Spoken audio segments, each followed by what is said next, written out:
اور آج کا ابن زیاد جو ہمارے اوپر مسلط کیا گیا وہ 2 دن پہلے ریٹائرمنٹ لے رہا تھا, 2 دن پہلے وہ ریٹائر ہو چکا تھا, وہ ریٹائر آفیسر ہمارے سروں پہ مسلط کیا گیا. اس نے 50 روپے کا اسٹامپ لے کر اس بغیرت انسان کو, ملک کے سب سے بڑے دشمن کو اس ملک سے نکالا. رانا ثناء اللہ تو کہتا ہے کہ یا ہم رہیں گے یا یہ رہیں گے, خدا کی قسم باطل مٹ کے رہے گا. میرے قرآن نے فیصلہ دے دیا, اور تجھ سے بڑا باطل دنیا میں شاید یزید بھی کہتا ہو کہ رانا ثناء اللہ آپ کی بہت مہربانی, تم نے میرا سر فخر سے بلند کر دیا. یہ جو نامعلوم ہے ہمیں سب معلوم ہے. السلام علیکم ناظرین, میں ہوں علی عثمان وٹو اور آپ دیکھ رہے ہیں آزاد نیوز. میں اس وقت زمان پارک کے باہر موجود ہوں. آج خان صاحب کی پیشی تھی اسلام آباد ہائی کورٹ میں, اور ان کو 7 کیسز میں عبوری ضمانت تو مل گئی ہے, وہ واپس آ گئے ہیں. لیکن وہاں کی جو صورتحال تھی وہ بھی آپ لوگوں نے دیکھی کہ آج پھر سے گرفتاریاں کی گئی.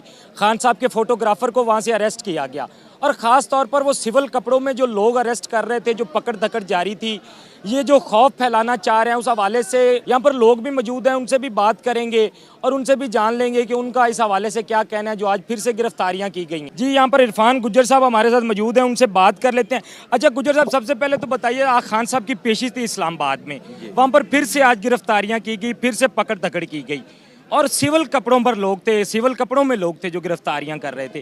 کیا کہیں گے اس حوالے سے؟ جی میں یہ کہوں گا کہ یہ جو نامعلوم ہے ہمیں سب معلوم ہے. یہ جو کام کر رہے ہیں نا, انشاءاللہ عزت تو ان کی ویسے بھی نہیں رہ گئی. وہ عزت اور ذلت تو اللہ کے ہاتھ میں ہے. یہ جو ظلم کر رہے ہیں, جو زیادتی کر رہے ہیں, ہمارا احسان نیازی کو پکڑا ہوا ہے نا, ادھر ہی وہ رہ رہا ہے جدھر ہمارا ان پڑھ آدمی رہ رہا ہے, ادھر ہی وہ ان کے ساتھ ہی بیٹھ کے کھانا کھا رہا ہے.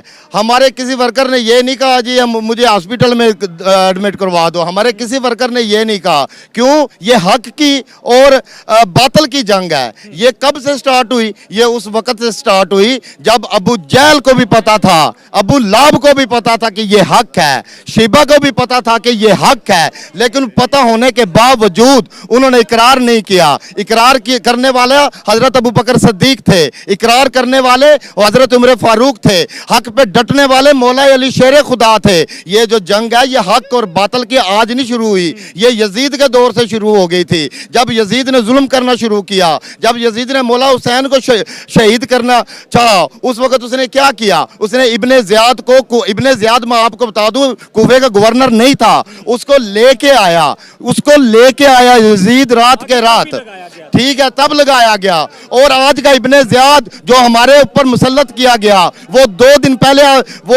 وہ ریٹائرمنٹ لے رہا تھا, 2 دن پہلے وہ ریٹائر ہو چکا تھا, گھر چلا گیا تھا, ریٹائر ہو گیا تھا. وہ ریٹائر آفیسر ہمارے سروں پہ مسلط کیا گیا, ایسے ہی مسلط کیا گیا جیسے یہ چور چکے ڈاکو ہمارے سروں پہ مسلط کر دیے گئے. آج وہ الیکشن سے بھاگ رہے ہیں. ارے میرا بھائی, بھاگنا تو ان کی عادت ہے. کبھی یہ گھر سے بھاگ جاتے ہیں شادی کے لیے, کبھی یہ احتساب سے بھاگ جاتے ہیں, کبھی یہ ملک سے بھاگ جاتے ہیں. یہ 50 روپے کا اسٹامپ لے کر, جو ہمارے وزیر اعظم, جو بکاری وزیر اعظم, اس کو وزیر اعظم کہنا بھی گناہ ہے, اس کو ہمارے سروں میں مسلط کر دیا گیا. اس نے 50 روپے کا اسٹامپ لے کر اس بغیرت انسان کو, ملک کے سب سے بڑے دشمن کو اس ملک سے نکالا. جو تباہی اس ملک کی کر کے گیا وہ نواز شریف کر کے گیا. اور یہ کیا کہتی ہے, لیول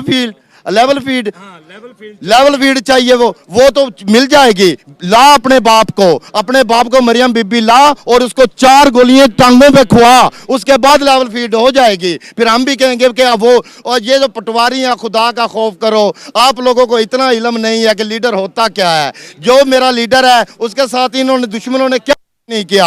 یہ ظلم کر کے تھک گئے. یہ اندر بیٹھا ہوا ہے, اللہ کے فضل سے بیٹھا ہوا ہے, میرے نبی کے صدقے اندر بیٹھا ہوا ہے. اور کیوں نہ بیٹھے, میرے اللہ نے قرآن میں کہہ دیا کہ یہ جو حق ہے یہ آ کے رہے گا, باطل مٹ کے رہے گا, کیونکہ باطل مٹنے کے لیے ہے. رانا ثناء اللہ تو کہتا ہے کہ یا ہم رہیں گے یا یہ رہیں گے, خدا کی قسم باطل مٹ کے رہے گا. میرے قرآن نے فیصلہ دے دیا, اور تجھ سے بڑا باطل دنیا میں شاید یزید بھی کہتا ہو کہ رانا ثناء اللہ آپ کی بہت مہربانی, تم نے میرا سر فخر سے بلند کر دیا. آج شمر بھی کہتا ہوگا کہ اگر میرے ساتھ دوزخ میں کوئی انسان ہاتھ میں ہاتھ ڈال کے جائے گا وہ رانا ثناء اللہ جائے گا. آپ بار بار ہماری بہنوں کے متعلق, ہماری بیٹیوں کے متعلق بکواسات کرتے ہو, ہم چپ کر کے سنتے ہیں, کیونکہ ہمارے خان نے آج تک ہمیں یہ سکھایا نہیں ہے.